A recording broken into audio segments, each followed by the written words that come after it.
Iya kung di kontra Amerika pag presidente niya. Sa Bisaya ka pa? When I said a legacy marked by killings, I was quoting the prosecution. Ayan kasi! I was quoting the prosecution. Kiniklaim mo kasi na sa'yo yun kasi POV mo, bobo ka. Kaya ka plagiarist, you're a plagiarist. Okay?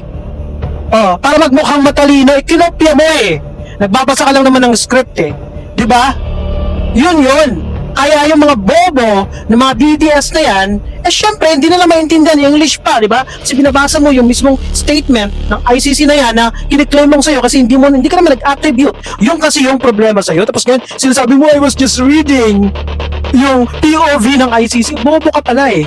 So let's talk about this guy, Attorney Regal Oliva, who's being cancelled by the DDS. And last I checked, he's got like 1.4 million followers on Facebook alone. And according to some DDS, his followers, I don't know if, by the way, his preferred pronoun is she or he, pero nag-bleed yung kanyang following. 1.7 daw yung kanyang total number of followers before this happened, itong cancellation or cancel culture ng mga DDS, but this time, his current following is at 1.4 million. So, pakinggan natin siya. Panindigan mo yan, bakit puro ka explain ngayon, balimbing ka? Siya ay nasa Malacanang, marami ang walang pagkakataong magpaliwanag. Now he stands up before a court that listens patiently, meticulously, and lawfully. And perhaps that is the true justice of it all.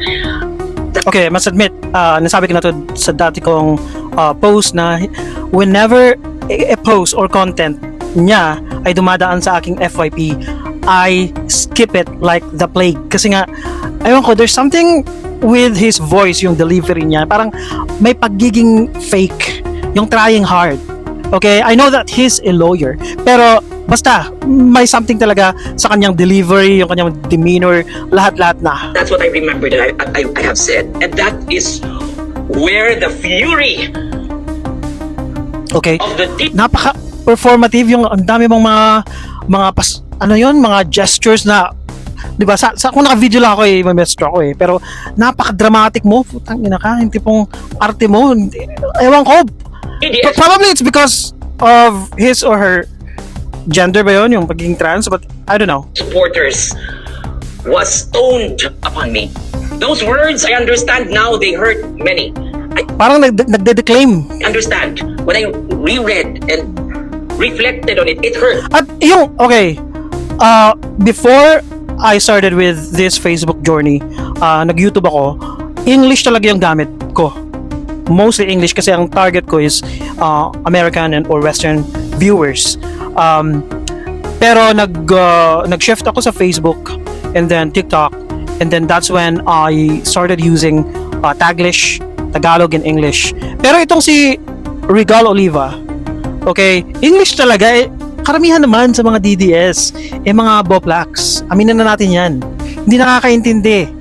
Yung fake news nga pinapatulan nila tapos pa English ka pa. At I think yan yung dahilan kung bakit marami ang nagpa-follow sa kanya ng mga bupols, yung mga nabudol talaga. Kasi nga, pa English, yung tipong akala mo matalino, pero plagiarist pala, we're gonna talk about that. Pina-follow siya ng mga boplax ng mga DDS, di ba? Siya ngayon, iiyak-iyak siya ngayon. O kung ano-anong klaseng style ang ginagamit niya, hindi pa meron pa siyang pasabog ko against kay Martin Romualdez.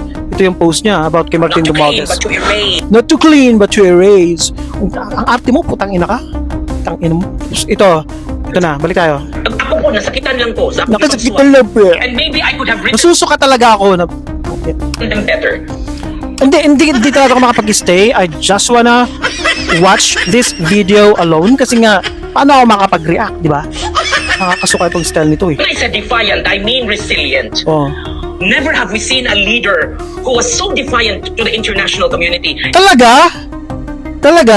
Yung COVID nga, siya nga yung siya nga yung the best enforcer ng global Democrat or Western lockdown, di ba? Ni na Anthony Fauci in the US. Pinagsasabi nito, kung hindi ka lang lawyer kuno at pa English pa, plagiarist ka naman. Ha? Plagiarist. We're gonna talk about that kasi ngayon yung dahilan kung bakit ako nagkaroon ng reaction video na to. Iya kung di kontra Amerika pag presidente niya. Sa Bisaya ka pa? When I said a legacy marked by killings, I was quoting the prosecution. Ayan I was quoting the prosecution. Kiniklaim mo kasi na sa'yo yun kasi POV mo, bobo ka. Kaya ka plagiarist, you're a plagiarist. Okay? Para magmukhang matalino, kinopya mo eh. Nagbabasa ka lang naman ng script eh. 'Di ba? Yun. Kaya yung mga bobo ng mga DDS na yan, syempre hindi nila maintindihan English pa, 'di ba? Kasi binabasa mo yung mismong statement ng ICC na yan na kiniklaim mong sa'yo kasi hindi ka naman nag-attribute. Yung kasi yung problema sa'yo. Tapos ngayon, sinasabi mo, I was just reading yung POV ng ICC. Bobo ka pala eh. Ang ina mo. Tapos, yung audience mo, bobo rin. Siyempre, hindi nila naintindihan. Kinakancel ka na. Tinatawag ka ng balimbing. Yun. Argument, not stating a fact. Not stating a fact, yes. Because you did not attribute. Whenever you use other people's statements, views, opinions, use attribution, proper attribution, para hindi ka magiging plagiarist. Yung kasi yun. Okay?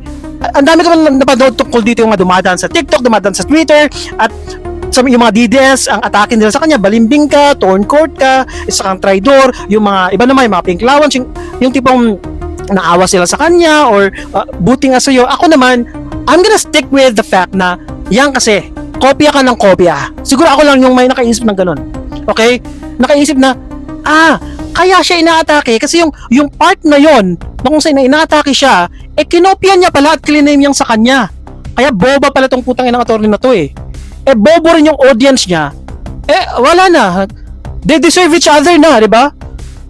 Iyak ka ngayon. It was because you copied it. You plagiarized it. You idiot. Di ba? Ngayon, iyak it was the prosecution's argument.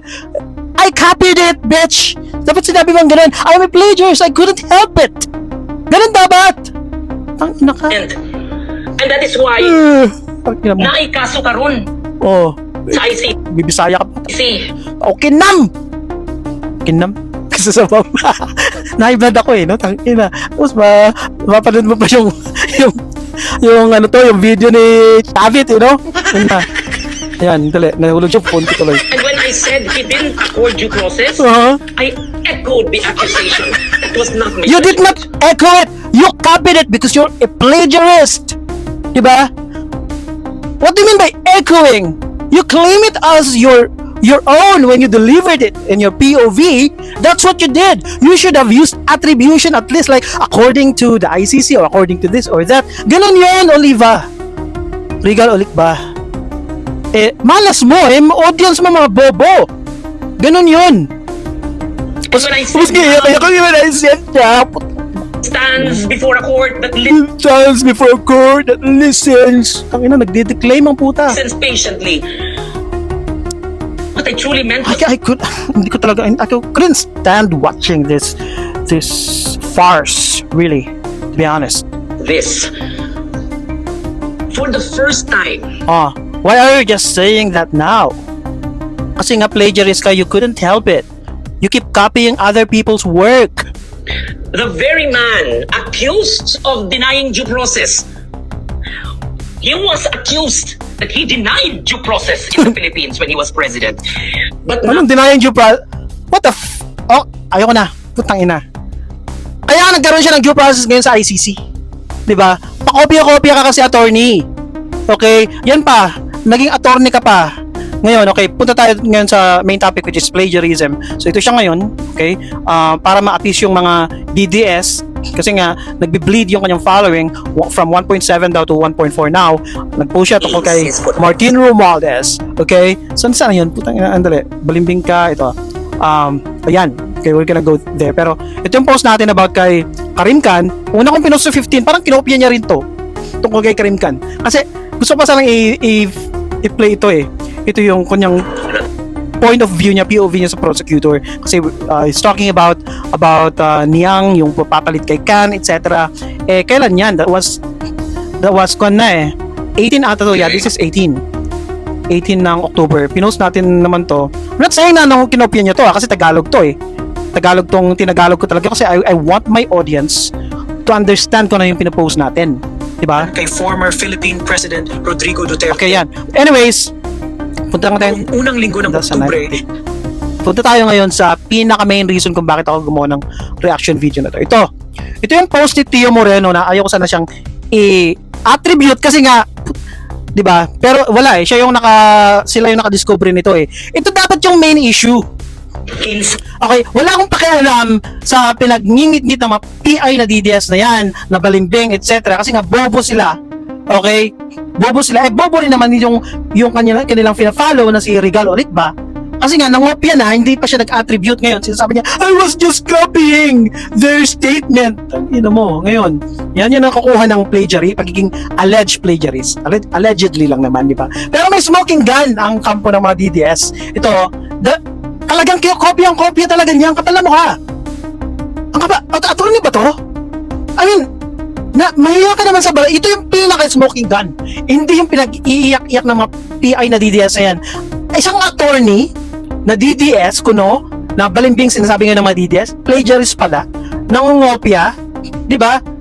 I mean, bawal to eh. Especially that pinagkikitaan niya yung mga POV niyang mga product ng plagiarisms. Hindi lang ito, may mga iba pang pinakalat, pero tingnan nyo to. Vice President Sara Duterte. By the way, ito yung post ni Kifi Chu, yung alleged fake news peddler na na-haul sa Quadcom ba yun last year, na umiyak pa, di ba?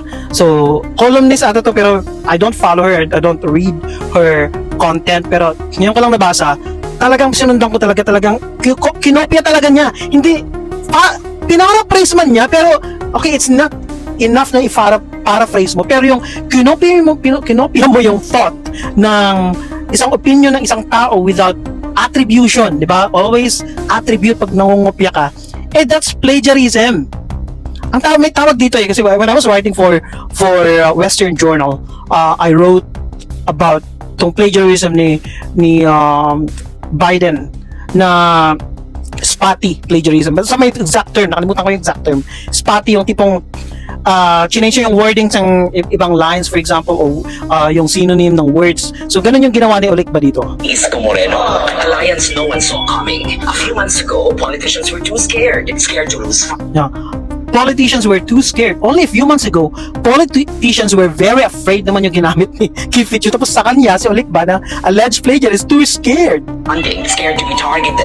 Scared to be targeted. Oh, yan mismo yung sinasabi ni Kifichu dito. Seen As beside a instead na as allied to the Dutertes, ang sinabi naman ni Olik ba dito, besides the Dutertes, to be seen beside the Dutertes. President Rodrigo Duterte was detained. Sarah's budget was slashed. Her lawyer threatened with jail. They did everything to bring her down. But look at her now. Why is she still standing? Why is she still rising? Ayan, yan mismo. Because of you. You, the one who got angry.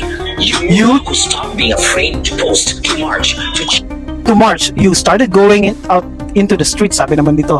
Parang chinat-GPT niya to, tapos paraphrase this, parang ganun, yung ginawa niya. Ni Olik ba? Paraphrase and shorten it a bit. Parang ganun siguro. You who told your congressman you won't vote for them anymore. You who finally said enough. Politicians are running back to her. Not because of her power, but because... Ang nakakainis dito, yung plagiarize niya, gawa ng isang boplax din na kagaya niya na DD shit, fake news peddler na si Kifichu. Of your son. Every Filipino understands. I wish will understand your true power. The real power. Real power naman sa kanya. Is with the people. The ones may control the budget. Ayan. Is the most powerful man right now. But he has no love from the masses. But he has no fan base naman dito. Has no support group. No love from the masses naman yung ginamit ni Olik ba. When the money runs out, when his money or access to money runs out, so will his power. Sabi ni Kifichu. Ang sabi niya? So will his power. Gayang-gaya. But Sarah, she has no position. Nakakaya ka Olik ba? Nakakaya ka? But she has you. That's something they can never defeat. Politicians can only win if we let them. And if we say no, they fall. Barong Pilipinas. Nagbisaya na si plagiarist. Another day. Another plagiarized work from another DDS whose name is Kifichu. Ngayon, galit na siya mga DDS na bobo kasi yung kinopya mo, okay, yung plagiarize mo, hindi nila naiintindihan. Akala nila binabanatan mo si Duterte. Yan kasi, pag mag-plagiarize ka ng work ng iba, para safe ka, dapat sinabi mo, nag-attribute ka kasi. Attorney Ulikba, have a good day. Yan yung